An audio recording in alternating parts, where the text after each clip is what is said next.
how to optimize Windows 11 for performance, whether it's a desktop or a laptop.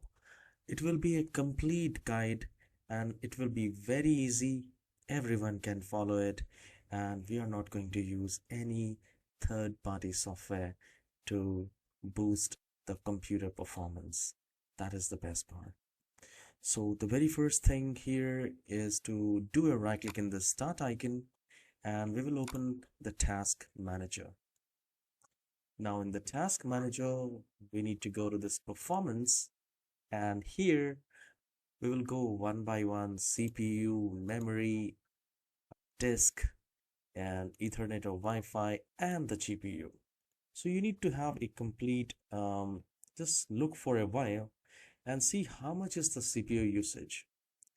When your computer is idle, is it going below or high like this, like 85, 90? You need to wait and check how much CPU is getting used. Right. Second is the memory. How much memory is available? When the computer is idle, how much memory is available? And the disk. If you have a SSD drive, you can increase the virtual memory in the computer, and that will also improve the performance.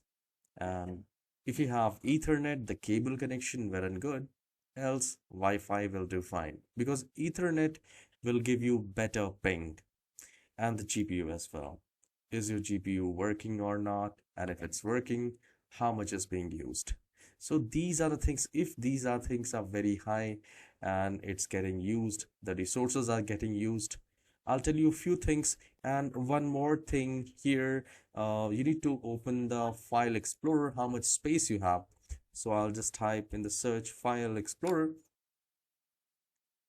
So if you're doing editing or gaming, you should always have at least 30 to 50 GB of space, free space in the C drive. Because when you do the editings, the temporary space is required.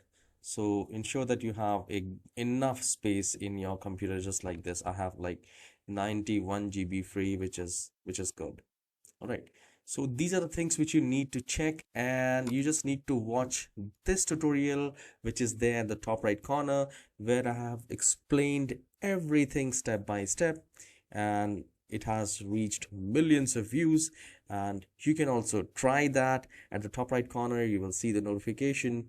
You can watch that tutorial, and do let me know in the comment section whether this tutorial is helpful or not. Take your time.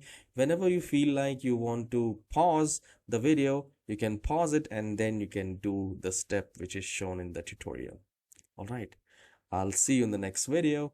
Have a wonderful day.